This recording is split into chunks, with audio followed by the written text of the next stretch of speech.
Olá! Desde 2015, o Brasil vem enfrentando uma das piores crises econômicas e políticas da história. Mas o setor da carne goiana parece não estar sentindo muito essa crise. Na contramão de todos os outros estados, Goiás apresentou um aumento em 2017 de 4,5% em seu rebanho. Quais são as expectativas para o setor em 2018? Esse é o assunto do programa Entrevista de hoje, que recebe aqui o pecuarista e zootecnista Romildo Machadinho. Muito obrigada, seja bem-vindo aqui ao nosso programa. Eu é quem agradeço a oportunidade de estar aqui, podendo expor minhas opiniões sobre o mercado agropecuário desse ano de 2018 que se iniciou. Bom, e a gente começa com essa boa notícia, né? Em plena crise aí, Goiás em relação a outros estados, apresenta um crescimento de 4,5%, sendo que a média dos outros estados no crescimento do rebanho foi de 1,5%. Essa pesquisa, gente, foi feita aqui em Goiás pelo Instituto Mauro Borges, mas ela tem, sim, procedência e ela vai realmente de acordo com o mercado, né, Romildo? A gente analisar números é um pouco complicado, porque número não é tão absoluto, porque de acordo com a pesquisa o rebanho cresceu 4%, mas não reflete um ano de 2017 bom. Foi um ano muito ruim para o setor, com muitos escândalos, Operação Carne Fraca, delação da JBS, o Supremo Tribunal Federal ressuscitou um defunto que estava morto, enterrado há muito tempo, que foi o Fundo Rural, que impacta diretamente na receita do produtor. O preço da arroba ruim, então o rebanho aumentou, não foi porque o negócio estava bom, é porque o preço da arroba estava ruim, a relação de troca de milho e soja não ficou interessante, então tiveram menos animais confinados no ano de 2017. Vamos ver se o ano de 2018 vai ser melhor um pouco para o produtor, principalmente no ponto de vista de dinheiro na conta. Fora os embargos, né? Vários países que importavam nossa carne cortaram, né? A China era o maior importador, deu uma diminuída, Estados Unidos também de carne processada também aumentou a fiscalização, né? Teve isso tudo que atrapalhou o mercado. Tudo isso atrapalhou demais, decorrente da Operação Carne Fraca, que eu já disse e repito, foi um show de pirotecnia da Polícia Federal, porque foi um número inexpressivo de frigorífico, um número menor ainda de técnicos do Ministério da Agricultura envolvido nessas mazelas, e atingiu todo um setor. As plantas frigoríficas que encontraram aquelas inconsistências nelas eram inexpressivas na quantidade de exportação de carne. E muitas das coisas que foram noticiadas pela Polícia Federal é permitido pela legislação, igual eles falarem em carne de cabeça de porco, em linguiça, isso tudo é permitido pela legislação. Houve erros, sim, houveram erros, mas tomou uma dimensão muito grande. Ah, claro, ainda mais quando envolve saúde pública, né? Porque a carne é consumida por todos os países. Mas muita coisa procedia mesmo, né, Romildo? Com relação a colocar químicos na conservação da carne que às vezes já estava podre, e colocava-se esses químicos. Eles erraram na dose, porque também é permitido a adição desses produtos químicos em produtos em conserva. Só que aí eles aumentaram a quantidade do que poderia ser colocado. Deveria ter sido lavrada a multa? Sim, deveria ter sido lavrada a multa, porque incorrer em erro, em falhas no processo. Mas a dimensão foi muito grande, como você disse, o Chile fechou as importações, a China diminuiu. A Rússia parece que até hoje não voltou, né? Mas o problema da Rússia, ele é cíclico. Acredito eu que quando eles têm muito estoque de carne, eles começam a procurar pelo em ovo, e aí eles brecam as importações de carne brasileira. Quando eles diminuem o estoque deles, eles retomam a importação de carne brasileira. Ontem nós fomos surpreendidos com a notícia fantástica da China aumentando a quantidade de carne que ela vai importar do Brasil no ano de 2018. E é um alento e tanto para o setor. Somado a isso, nós temos uma recuperação econômica fantástica do Brasil perante a tragédia que foi o 2017. Governo da Dilma, e ela mergulhou o país numa crise sem precedentes em todos os setores, não só de produção, mas de bens de consumo e serviços também. Você está falando então que a crise da carne ela já vinha desde o governo Dilma? Sem dúvida. Porque quando diminui o poder aquisitivo da família brasileira, a família diminui o consumo de carne vermelha e vai buscar alternativos, como a carne de frango, como a carne de porco, que são mais baratas na gôndola do supermercado. E a carne representa um alto comprometimento da renda de uma família, porque o brasileiro come muita carne, seja ela bovina, de ave ou suína. Sim. E assim, pode-se dizer que o Brasil ainda é o maior exportador mundial de cortes bovinos e aviários do mundo ou não mais? Ah, podemos. Até 2016 era, né? Podemos dizer isso, porque a Austrália enfrenta problemas cíclicos de clima, que é um outro grande produtor. Isso que eu ia dizer, esse problema com a carne, não é só o Brasil que teve esse problema e que enfrenta, né? Essas denúncias, assim, outros países já tiveram também, né?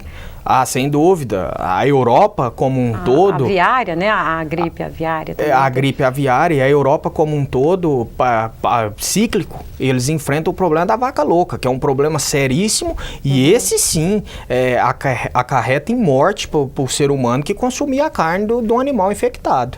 E aí, no caso, as barreiras fecham, né, quando acontece isso? Fecham totalmente. No caso da vaca louca, até mesmo o consumo interno fica suspenso e os países têm que importar carne. Romildo, com relação à saúde do rebanho goiano, como é que ela está? Olha, não só o rebanho goiano, mas como o Brasil como um todo, excluindo as divisas ali com o Paraguai, com a Bolívia, nós temos uma eficiência de vacinação de febre aftosa que passa muito próximo do 100%, mais de 99% do gado brasileiro é vacinado. Então, vira e mexe, entra a discussão de Goiás ser zona livre sem a vacinação de febre aftosa, que eu acredito ser muito perigoso um estado da representatividade de Goiás se tornar livre da vacinação de febre aftosa, nós vamos ficar isolados. Então não vai poder haver trânsitos de animais para Goiás e nem de Goiás para fora retornando. Então aí o que isso impacta? Venda de reprodutores, multiplicação de genética, isso tudo vai ficar blindado se Goiás se tornar zona livre sem vacinação. Então é importante que continue assim a vacinação, né? É importante que se continue a vacinação, que o país evolua como um todo e se torne livre o país todo e não determinados estados, Goiás, São Paulo e outros estados da federação. O único estado da federação, se não me falha a memória, que é livre, sem vacinação, é Santa Catarina, mas o rebanho de Santa Catarina é um número pouco expressivo. Sim, comparado a Goiás, né? E fora a dimensão do estado também, que é pouco expressiva comparada com Goiás. Bom, e se a expectativa é boa, né, para 2018, com relação à nossa pecuária e os preços, será que vão aumentar? Nós vamos continuar falando sobre a carne goiana, a pecuária goiana, depois do intervalo.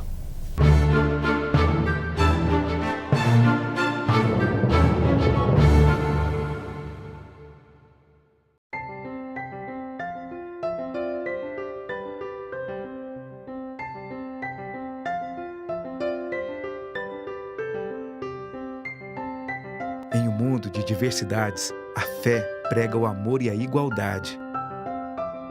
Então, por que alguns praticam a intolerância e a desigualdade? O respeito não escolhe fé. O Ministério Público de Goiás acredita no respeito às religiões. É possível ser feliz depois de ser vítima de racismo ou ter trabalhado na infância. É possível se sentir seguro depois de sofrer abandono. É possível seguir em frente depois de ter seus direitos desrespeitados. É possível. Basta uma denúncia que pode ser anônima. Disque 100 de qualquer telefone ou procure o CRAS ou CREAS mais próximo. Lá você encontrará acolhimento e orientação sobre o acesso a seus direitos. Governo Federal.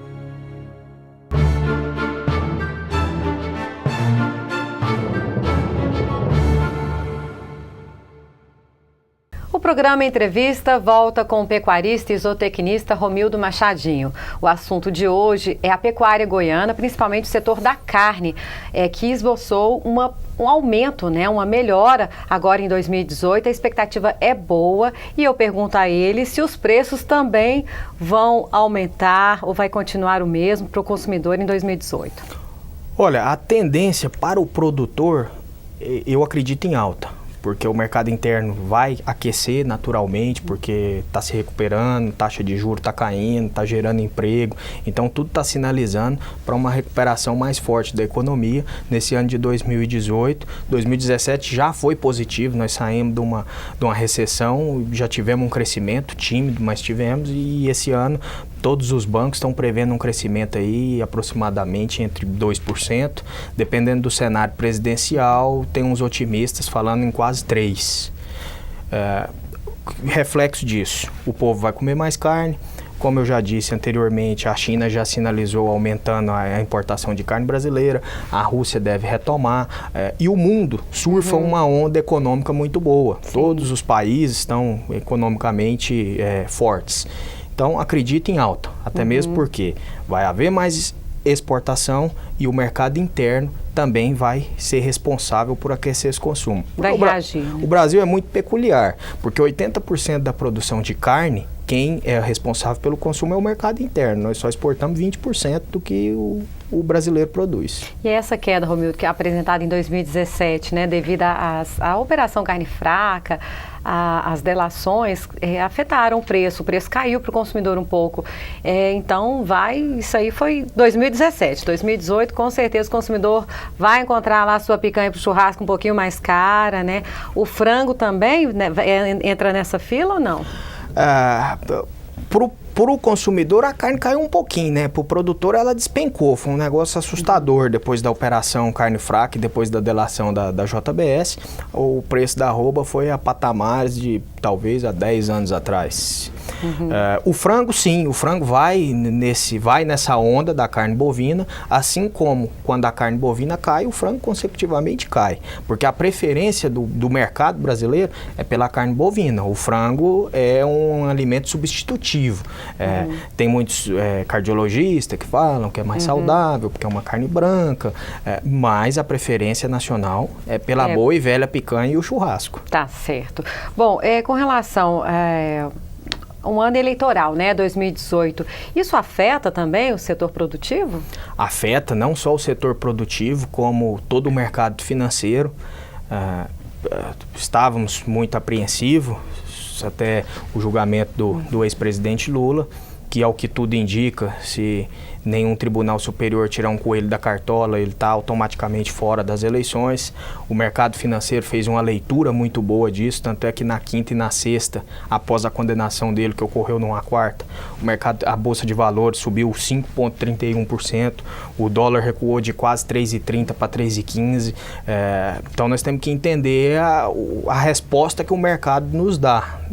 E é totalmente assim, entrelaçada com a política. Né? Sem dúvida. E as reformas no Brasil têm que continuar, tem que haver uma desoneração fiscal, não só de folha de pagamento, mas dos próprios tributos mesmo, para você tirar uma mercadoria de Goiás e levar para São Paulo, as tidas guerras fiscais, as diferenças de alíquota de ICMS, isso tem que ser reduzido para o Brasil deixar de ser um país rentista, onde é viável você pegar seu dinheiro e deixar aplicado no CDB, nas LCIs e nas LCAs da vida, tendo uma rentabilidade tão atrativa que você não assume o risco de produzir. Então o Brasil tem que deixar de ser rentista para passar a ser um país produtivo. Para o empresário ter incentivo de colocar o recurso dele no setor produtivo, mas para isso ele precisa de segurança jurídica e política. Claro, e a gente não pode deixar de comer, né, gente? Se todo mundo começar, né, a colocar dinheiro no banco, não vou trabalhar não, vou pôr o dinheiro no banco. E aí, o que a gente vai comer, né, se deixar de produzir?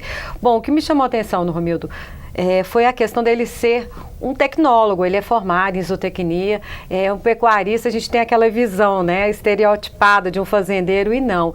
E ele estava falando, antes da gente começar a gravar, dessa necessidade da formação, da tecnologia, sim, no campo, que é primordial até para a sobrevivência do produtor. Né, Romildo? Não há dúvidas, o mundo como um todo evoluiu, todos os setores da economia passaram por profissionalização. Eu falaria que você é um técnico de informática, não tem cara de fazendeiro. E não é diferente do setor agropecuário, primeiro por uma necessidade da humanidade, a população cresce a um nível exponencial e não existe mais essa abundância de terras agricultáveis para compor a produção de alimentos. Então o que nós temos que fazer? Produzir mais na mesma área e no menor tempo, porque o mundo tem fome. Sim. Infelizmente, hoje existe fome, talvez por ineficiência de governo, que não fazem programas bem feitos. Então, hoje falta comida para quem não tem dinheiro para comprar ela no supermercado. Mas, no plano Sarney, nós passamos por um momento onde faltava comida na prateleira do supermercado. Aí você vai me falar, mas isso não foi por falha do setor produtivo, foi por falha de governo. Sim, foi por falha de governo. Mas a população crescendo da forma que cresce e a produção de alimento não acompanhando, isso pode acontecer por falta de alimento e não por falha de governo. E com tanta terra agricultável, né, no Brasil, um país desse tamanho, é um absurdo ter acontecido isso, né, no país. Bom, para a gente finalizar aqui, a expectativa então para 2018 é otimista. O que o setor mais carece e espera desse ano? Olha, é otimista. Não só para a pecuária, mas como para a agricultura e como para a própria pecuária leiteira, que vem passando por uma fase dificílima. O produtor de leite está enfrentando, acho que a pior fase dos últimos 20 anos na produção de leite. Nós esperamos que a renovação política ocorra, que ganhe um candidato reformista, para continuar com as reformas que são necessárias para o desenvolvimento do país. Eu costumo dizer que não é nem para o desenvolvimento, é para o país não entrar em colapso, porque um país que tem rombos atrás de rombos, como o Brasil, é perdulário. Então é igual um cidadão que usa o cheque especial, ele vai fatalmente entrar numa situação de insolvência. E agora está na mão da política, né? Então vamos renovar bem e votar certo. Votar certo, isso que eu ia falar, né? Pensar bem ali na hora de votar, pesquisar, né, a vida do candidato, porque é o nosso futuro, né, gente? É ali que está nas mãos, né? São trabalhos de anos e anos, setor da carne aí, né? Então é isso. E me entristece ver gente falando assim, eu não voto, eu prefiro pagar R$3 do que votar num bandido. Só que a abstenção do voto dela, ela deixa aí uma pessoa que ela não gostaria. Então, a importância de você votar não é só você dar o seu voto para o seu candidato, é você tirar o candidato que você não quer de ganhar um mandato. Certo. Bom, a gente agradece aqui a sua participação. Acho que se você deu uma explicação boa aí, né, no mercado da carne, a gente que é consumidor, quer o preço barato, né, mas não sabe o que o produtor está passando ali na base, né, os empréstimos que eles pegam também, todo mundo endividado. A gente espera aí uma recuperação boa nesse setor que com certeza segurou o PIB, né, e tem segurado o PIB do Brasil nesses 3 últimos anos de crise que a gente vem passando. Muito obrigada pela sua participação. Eu quem agradeço e só fazer mais uma última observação, o setor precisa de um carinho do setor político, principalmente para rever esse aspecto do Fundo Rural, porque isso vai comprometer muito, não só a produção de carne, mas como a produção de grãos também. Então, essa conta, ela é um tanto quanto injusta, principalmente cobrar retroativo dos últimos 5 anos. Claro, fica aí a dica, então. Muito obrigada. Romildo Machadinho, da Costa, zootecnista e pecuarista goiano. Muito obrigada pela sua vinda. Eu quem agradeço a oportunidade de ter vindo aqui e externado minhas opiniões e visão de mercado. Ok, muito obrigada e obrigada a você também que está em casa por ter nos acompanhado. Continue com a gente pelas nossas redes sociais ou pelo nosso sinal aberto que você vê aí no vídeo. Até mais.